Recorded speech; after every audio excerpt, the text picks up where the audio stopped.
মহান বিজয় দিবসে জাতীয় স্মৃতিসৌধে বীর শহীদদের প্রতি বিনম্র শ্রদ্ধা। 2025 সালের শেষ থেকে 26-এর প্রথমার্ধে নির্বাচন হতে পারে, জাতির উদ্দেশ্যে ভাষণে প্রধান উপদেষ্টা। আওয়ামী লীগের বিচার না করে নির্বাচন নয়, বলছে নাগরিক কমিটি, দ্রুত রাজনৈতিক দল গঠনের ঘোষণা।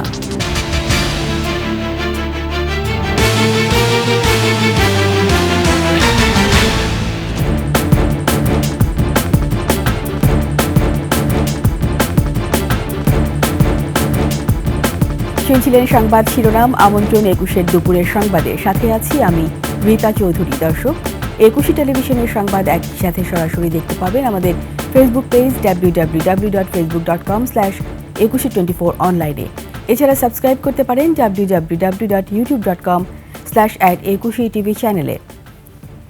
মহান বিজয় দিবসে সাভারে জাতীয় স্মৃতিসৌধে 71-এর বীর মুক্তিযোদ্ধা ও শহীদদের প্রতি শ্রদ্ধা জানিয়েছেন রাষ্ট্রপতি মোহাম্মদ শাহাবুদ্দিন ও প্রধান উপদেষ্টা ডক্টর মোহাম্মদ ইউনূস। শ্রদ্ধা জানিয়েছেন পূর্ব তিমুরের প্রেসিডেন্ট রামোস হোর্তা। পবন আহমদের সহায়তায় মানিক শিকদারের রিপোর্ট, ক্যামেরায় ছিলেন মনিরুল ইসলাম মনি। কুয়াশা ঘেরা ভোরে সূর্যোদয়ের সাথে সাথে সাভার জাতীয় স্মৃতিসৌধে বীর শহীদদের প্রতি শ্রদ্ধা নিবেদন করেন রাষ্ট্রপতি মোহাম্মদ শাহাবুদ্দিন। পুষ্পস্তবক অর্পণের পর সেখানে কিছুক্ষণ নীরবে দাঁড়িয়ে থাকেন রাষ্ট্রপতি। এ সময় সশস্ত্র বাহিনীর একটি চৌকস দল সালাম জানায়। বিউগলে করুণ সুর বেজে ওঠে।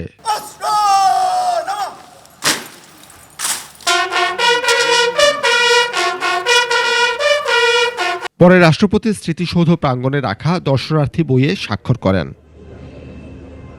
এর কিছুক্ষণ পর প্রধান উপদেষ্টা ডক্টর মোহাম্মদ ইউনূস 71-এর বীর শহীদদের প্রতি ফুল দিয়ে শ্রদ্ধা জানান। এ সময় তার সঙ্গে ছিলেন পূর্ব তিমুরের প্রেসিডেন্ট জোসে রামোস হোর্তা, কয়েকজন উপদেষ্টা ও 3 বাহিনীর প্রধান।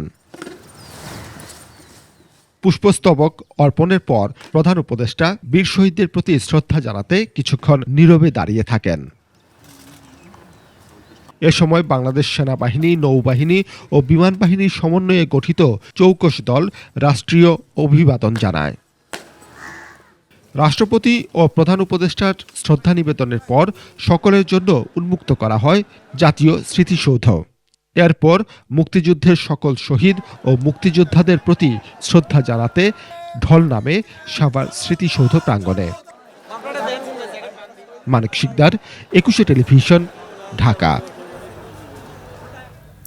ভোটার তালিকা হালনাগাদ ও কিছু সংস্কার করে 2025 সালের শেষ থেকে 26-এর প্রথমার্ধে নির্বাচন করা যেতে পারে বলে জানিয়েছেন অন্তর্বর্তী সরকারের প্রধান উপদেষ্টা ডক্টর মোহাম্মদ ইউনূস।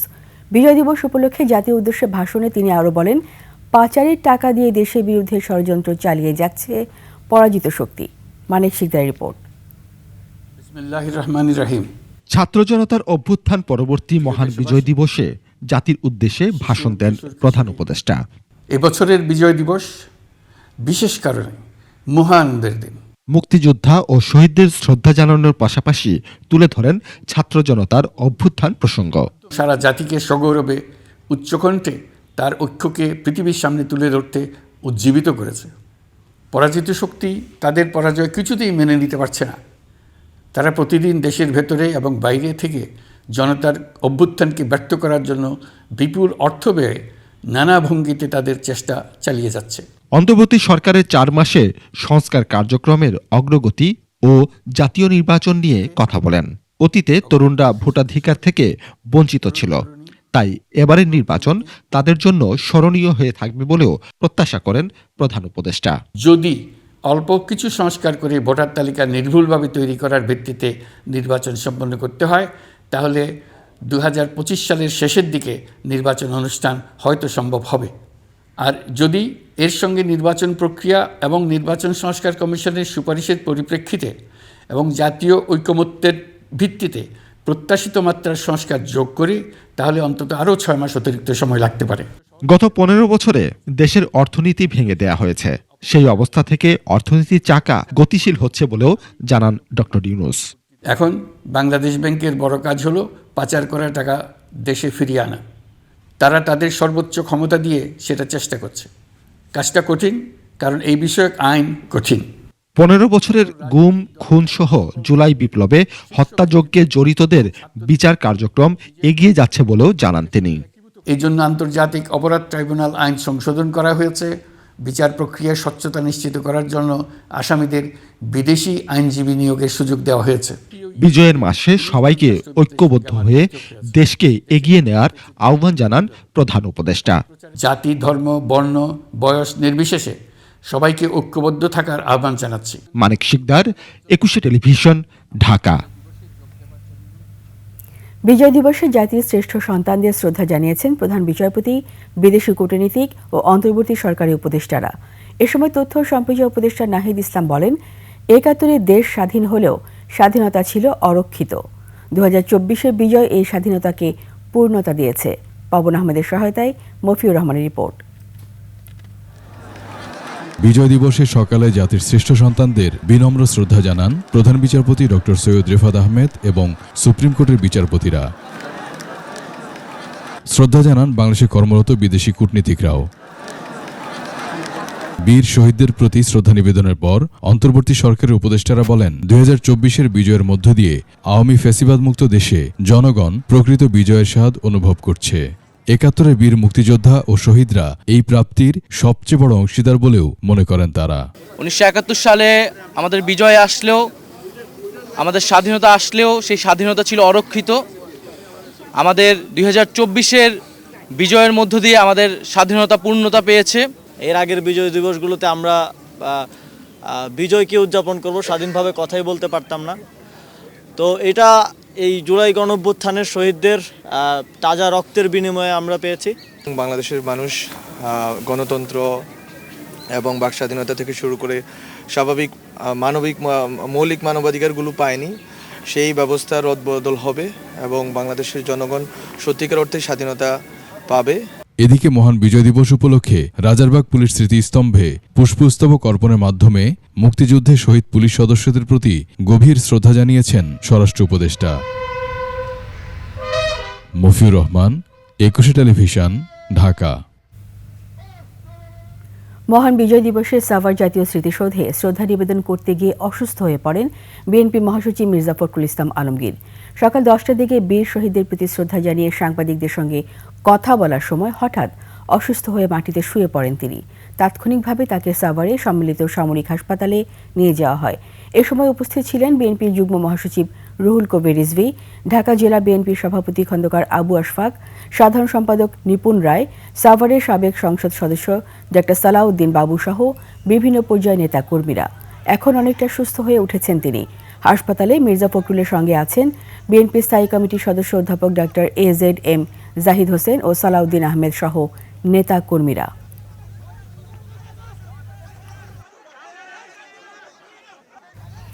দেশের মানুষ তাদের অধিকার ফিরে পেতে চায় বলে মন্তব্য করেছেন বিএনপির স্থায়ী কমিটির সদস্য ডা AZM জাহিদ হোসেন। অন্তর্বর্তী সরকারকে দ্রুত নির্বাচন দিয়ে জনগণের অধিকার ফিরিয়ে দেওয়ার আহ্বান জানিয়েছেন তিনি। স্বৈরাচার পালিয়ে গেল, যে কারণে দেশের মানুষ আজকে এই বাঁধ ভাঙা স্রোতের মতো এই জাতীয় স্মৃতিসৌধ অর্থাৎ গণতন্ত্রের পাদপীঠ, স্বাধীনতা সার্বভৌমত্বের পাদপীঠে সমবেত হয়েছে।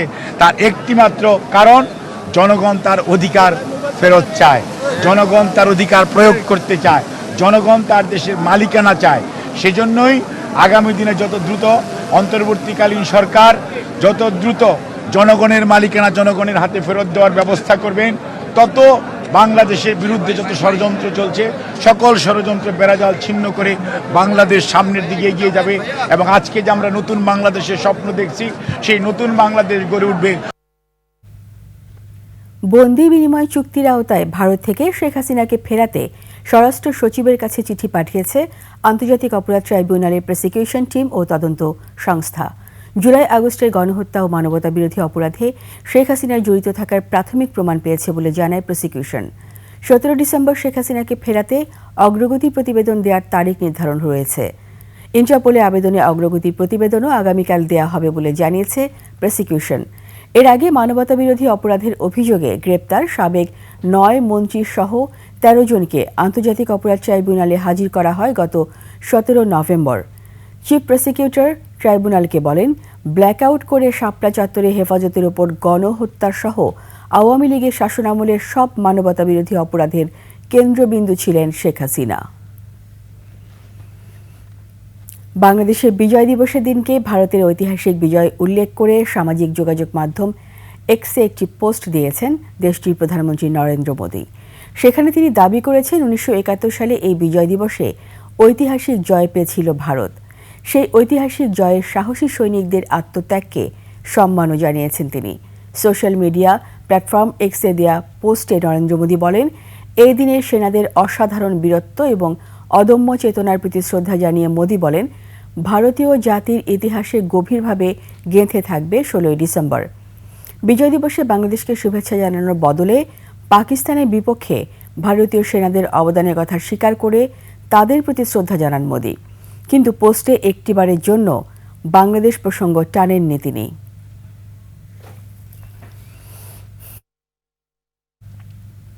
আগামী সংসদ নির্বাচনে তরুণদের প্রতিনিধিত্ব নিশ্চিত করতে শিগগিরই রাজনৈতিক দল গঠন করবে জাতীয় নাগরিক কমিটি। বিজয়ের 54তম দিনে এই ঘোষণা দিয়ে কমিটি আহ্বায়ক নাসির উদ্দিন পাটোয়ারি জানান, ফ্যাসিস্ট আওয়ামী লীগের বিচার না করে কোনো নির্বাচন নয়। আকবর হোসেন সুমনের রিপোর্ট। গৌরবময় বিজয়ের 53তম বর্ষে মহান মুক্তিযুদ্ধে আত্মোৎসর্গকারী জাতির শ্রেষ্ঠ সন্তানদের শ্রদ্ধা জানাতে জাতীয় স্মৃতিসৌধে সর্বস্তরের মানুষের ঢল। বীর মুক্তিযোদ্ধা, রাজনৈতিক দল, পেশাজীবী সংগঠনের পাশাপাশি ছাত্র জনতার অভ্যুত্থান পরবর্তী তরুণ প্রজন্মের সংগঠন জাতীয় নাগরিক কমিটিও সামিল হয় বিজয় দিবসের আনুষ্ঠানিকতায়। নতুন দল ঘোষণার খবরও দেন সংগঠনটির আহ্বায়ক। আমরা প্রথমত বলি যে আওয়ামী লীগের এবং ফ্যাসিবাদী যারা দোষর রয়েছে তাদের বিচারের আগে বাংলাদেশে কোনো ইলেকশন হবে না। বাংলাদেশের সেই 71-এর পরে 72-কে বাংলাদেশকে যেভাবে অন্য খাতে প্রভাবিত করা হয়েছিল, 90-এর গণ অভ্যুত্থানকে যেভাবে চুরি করা হয়েছিল, 24-এর যে গণ অভ্যুত্থান হয়েছিল, সেই গণ অভ্যুত্থানের স্বপ্নের আকাঙ্ক্ষায় এই রাজনৈতিক দল বাংলাদেশকে ওই স্বপ্নভূমিতে নিয়ে যাবে। স্মৃতিসৌধে শ্রদ্ধা জানাতে এসে বৈষম্য বিরোধী ছাত্র আন্দোলনের নেতারা বলছেন, 5 আগস্টের পর সত্যিকার বিজয়ের স্বাদ পেয়েছে দেশের মানুষ। আমরা দেখতে পাচ্ছি মানুষ হাসছে, মানুষ সত্যিকারের বিজয় উপভোগ করছে। এবং স্বাধীনতা কি? মানুষের বলতে পারা স্বাধীনতা, চলার স্বাধীনতা, এবং দিন শেষে একটি স্বাধীন সত্তা হিসেবে তৈরি হওয়ার যে স্বাধীনতাটা, সেটা মানুষ পাচ্ছে এবং বিকশিত করতে পারছে। তারই প্রতিফলন আমরা জুলাই অভ্যুত্থানের মধ্যে এই বিজয় দিবসে দেখতে পাচ্ছি। এদিকে কেন্দ্রীয় শহীদ মিনারও সেজেছে বিজয়ের আনন্দে। বিজয় মিছিলে মুখর হয়েছে প্রজন্মের উদযাপন। আকবর হোসেন সুমন, 21 টেলিভিশন, ঢাকা। নিচ্ছি সংবাদ বিরতি। যখন ফিরব তখন অন্যান্য খবরের সঙ্গে আরও থাকবে। ভৈরবে কাভার্ড ভ্যানের ধাক্কায় সিএনজি অটোরিকশার চালক সহ 5 জন নিহত।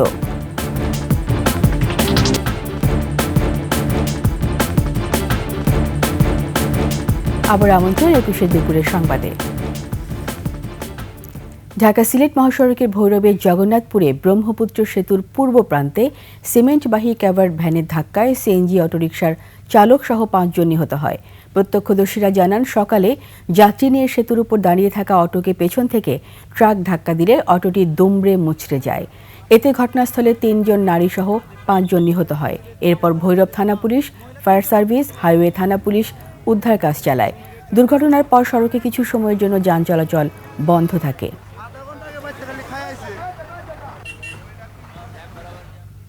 আবারও বিজয় দিবসের খবর। উৎসাহ উদ্দীপনায় সারা দেশে উদযাপিত হচ্ছে মহান বিজয় দিবস। জাতির সূর্য সন্তানদের প্রতি শ্রদ্ধা নিবেদন করেছেন সর্বস্তরের মানুষ। এছাড়া সরকারি এবং বেসরকারি উদ্যোগে বীর মুক্তিযোদ্ধাদের সম্বর্ধনা, বিজয় মেলা উদ্বোধন, শিক্ষার্থীদের চিত্রাঙ্কন প্রতিযোগিতা সহ দিনব্যাপী থাকছে নানা আয়োজন। প্রতিনিধিদের তথ্য ছবিতে দেখুন ডেস্ক রিপোর্ট। চট্টগ্রাম নগরীর কাট্টলিতে অস্থায়ীভাবে নির্মিত মুক্তিযুদ্ধ স্মৃতিস্তম্ভে শ্রদ্ধা নিবেদন করেন চট্টগ্রামের মেয়র, বিভাগীয় কমিশনার, জেলা প্রশাসন সহ প্রশাসনের কর্মকর্তা কর্মচারীরা। নগরীর থিয়েটার ইনস্টিটিউট হলে সিটি কর্পোরেশনের উদ্যোগে সম্মাননা দেওয়া হয় মুক্তিযোদ্ধাদের। এদিকে চলো দুর্জয় প্রাণের আনন্দে এই স্লোগানে নগরীর সার্কিট হাউস মাঠে জেলা প্রশাসনের তত্ত্বাবধানে শুরু হয়েছে বিজয় মেলা। ময়মনসিংহ নগরীর পাটগুদাম সংলগ্ন কেন্দ্রীয় স্মৃতিসৌধে বীর শহীদদের প্রথমে শ্রদ্ধা জানান বিভাগীয় কমিশনার মোহাম্মদ মোক্তার আহমেদ। পরে একে একে শ্রদ্ধা জানান প্রশাসনের ঊর্ধ্বতন কর্মকর্তা, মুক্তিযোদ্ধা সংসদ, বিভিন্ন রাজনৈতিক দলের নেতাকর্মী ও নানা শ্রেণী পেশার মানুষ। রংপুর কেন্দ্রীয় শহীদ মিনারে স্বাধীনতা যুদ্ধের বীর শহীদদের প্রতি শ্রদ্ধা নিবেদন করা হয়। মুক্তিযোদ্ধা সংসদের পাশাপাশি রংপুর বিভাগীয় কমিশনার শহীদুল ইসলামের নেতৃত্বে প্রশাসনের কর্মকর্তারা সহ সর্বস্তরের মানুষ শ্রদ্ধা নিবেদন করে। বিজয় দিবসের ভোর থেকেই ফুলে ফুলে ভরে উঠেছে খুলনার গল্লামারী স্মৃতিসৌধ। প্রথমে শ্রদ্ধা জানায় মুক্তিযোদ্ধা সংসদ, একে একে শ্রদ্ধা জানায় প্রশাসন, বিভিন্ন সামাজিক সংগঠন। বিজয় মেলায় আনন্দে মেতে ওঠেন বিভিন্ন বয়সের মানুষ। বরিশাল নগরীর ঐতিহাসিক বেলস পার্ক ময়দানে ৩১ বার তোপধ্বনির মাধ্যমে বিজয় দিবসের কর্মসূচির সূচনা হয়। পরে জেলা প্রশাসকের কার্যালয়ের সামনে স্থাপিত শহীদ মুক্তিযোদ্ধা স্মৃতিফলকে শ্রদ্ধা নিবেদন করা হয়।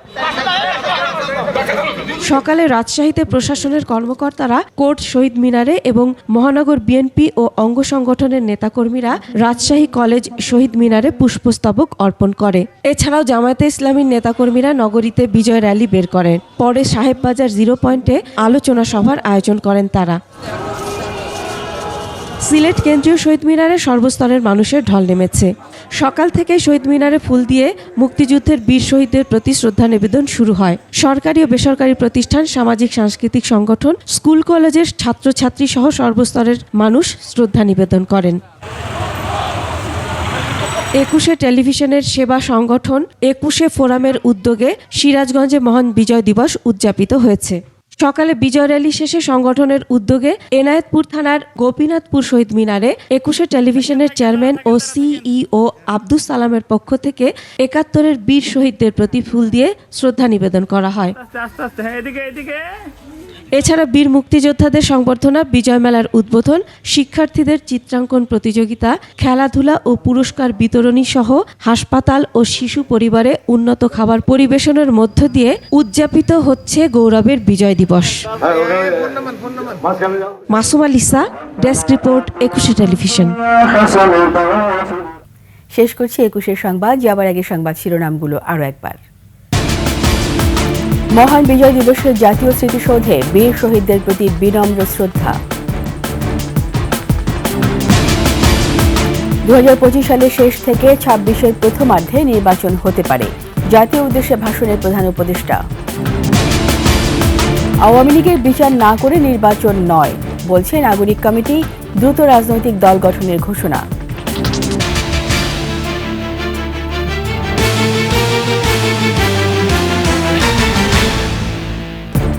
সবশেষ সংবাদ জানতে ডায়াল করুন 2021 নম্বরে, আর ভিজিট করুন 21-tv.com ওয়েবসাইটে। ফেসবুকে ভিজিট করতে পারেন www.facebook.com/2124 অনলাইনে। সাবস্ক্রাইব করতে পারেন www.youtube.com/@21tv চ্যানেলে। এতক্ষণ সঙ্গে থাকার জন্য সবাইকে ধন্যবাদ। পরবর্তী সংবাদ বিকেল ৫টায় দেখার আমন্ত্রণ রইল। ২১-এর সাথেই থাকুন।